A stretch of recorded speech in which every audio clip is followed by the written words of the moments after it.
Hi everyone! Today we're talking about a concept that I've really been pondering a lot about lately, or a bit more than lately actually. And it's not necessarily something that I haven't discussed before here on my channel, but perhaps it's a new perspective, and namely trying to piece together three different elements or three different ways of describing human beings: MBTI, Enneagram, and Essence. So what do I mean by that? I've made videos before where I've explained how MBTI and Enneagram might be working together, how they have this complementary power, and how we can work with the two frameworks side by side to better understand variety in human beings. And again, this is a personal opinion, it's not a fact, and I'm not claiming it to be a fact because there's no such thing in this world. However, I do have a certain perspective in terms of how these elements blend together, and I would like to go a little bit more into detail with respect to how I also see the concept of essence fitting into this kind of complementary framework. So all about that in the next few minutes. If you haven't already, please don't forget to like and subscribe, and let's dive in. So, in my previous videos, I've explained the idea that I kind of see the MBTI or the cognitive functions to be our skeleton. So our cognitive functions, the way we perceive the world, the way we make decisions, the way our mind works is very much described by cognitive functions or Jungian typology or MBTI or whatever you might want to call it. It's more like a hardware, an operating system that we use in order to function in the world. And a lot of the theories so far claim that we are born with this type and it stays stable with us for our lifetime. It doesn't mean that we as human beings do not change, rather that these mental processes that are very natural to us stay the same. And of course we can enhance other parts of ourselves that are not as well developed over time, but the main ones, the cognitive functions that we have a natural preference for, will still be stronger, will still function as the domineering aspects of the way our mind works. Now, on the other side, we have Enneagram, which in some of my previous videos I described as our soul, because Enneagram talks a lot about emotions and fears and insecurities and motivation factors. And because of that, I think it very much encapsulates the idea that it's basically about what moves the skeleton.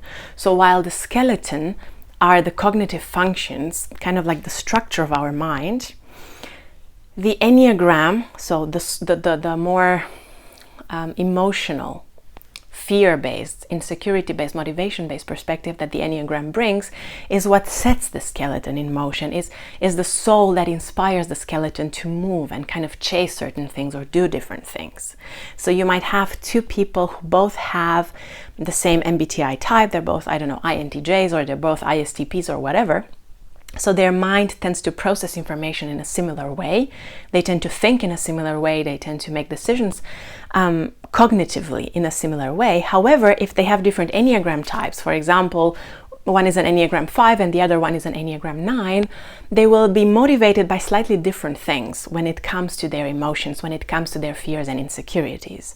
Because the Enneagram is very much based on childhood trauma, early life experiences, and to a certain extent, even learned behavior from our primary caregivers. A lot of the time, these are the parents. Sometimes it can be other people as well. So we have these two components. But still, you can have two people who both have the same MBTI type and who both have the same Enneagram type. Let's say two adults that are both ISTPs and Enneagram 5, which means that they will think in a similar way, they will have some similar emotional drivers, we will see some behavioral patterns that could look very similar from one person to the other. But still, these people will probably have a lot of differences. And I've met a lot of such individuals that have the same type, both in MBTI and Enneagram. And yes, you can see a lot of similarities between them, but you can still see a lot of differences. And I think this is something, you know, it's obvious, but at the same time, sometimes it feels like this community forgets about this. We shouldn't become a cult. We shouldn't become, too narrowly focused on these topics and completely forgetting about everything else. we should still remember the fact that these two theories, these two frameworks, are some ways in which we can explain how someone's mind works, how someone's emotional life might look like, but there's something else beyond that. And of course, you have these typical, factors like someone's age, someone's gender, someone's culture, someone's upbringing, someone's maturity level, how much they have worked with themselves, how much they have healed from certain things that they experienced, and so on and so forth. And yes, of course, these things all play a huge role into how someone turns up or turns out to be, and how they change over the course of their lifetime. But I think there's one more thing here. I think beyond all of these things, beyond our cognitive functions, beyond our Enneagram type, beyond our culture and religion and upbringing and childhood experiences and trauma and all these kinds of things, there is another layer which I like to call essence. The Enneagram also refers to it as essence. And I've been inspired by that idea, but basically there is some sort of a core in every human being. A core that maybe is very difficult to describe in words because it's a very abstract component of who we are. It's really hard to use words to put this in a very clear-cut box and define it in a logical way because it's also kind of mysterious in my opinion. But there's something there that's highly unique to every single human being. And is it something that we're born with? Is it something that is created over time? I think maybe a mix of both, but probably more of that is something that we are born with. And that core, that essence, is in a way some sort of energy, some sort of unique special energy that each individual creature on this planet has, not just people, but also animals or, any other living beings.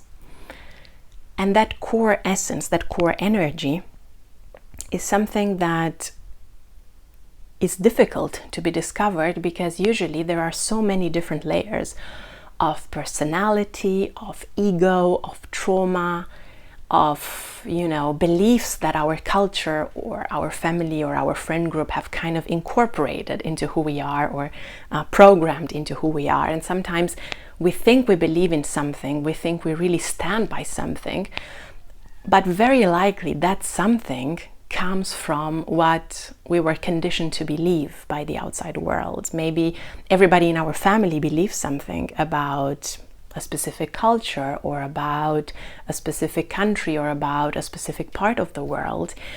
And because of that, we think we believe that thing too. Because of that, we are overly focused on that particular element of our world.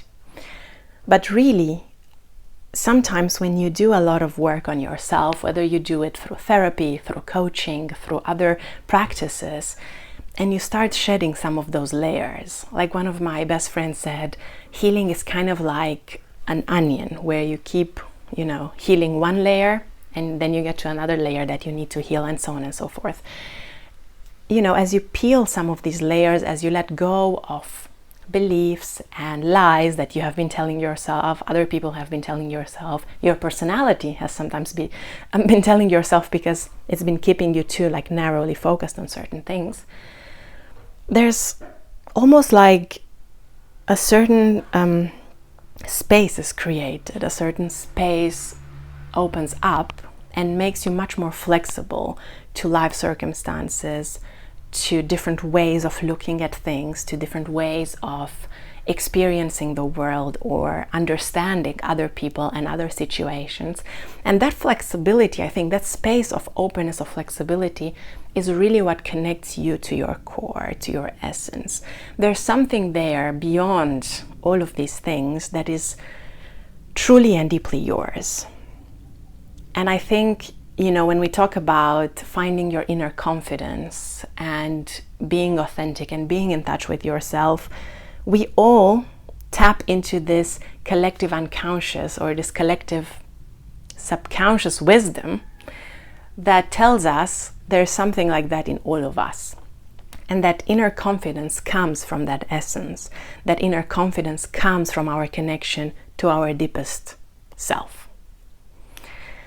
So these are my thoughts on how these three elements work together. The MBTI is the framework, the structure of the mind, the hardware. The Enneagram is the soul, the motivation, the fears, the feelings.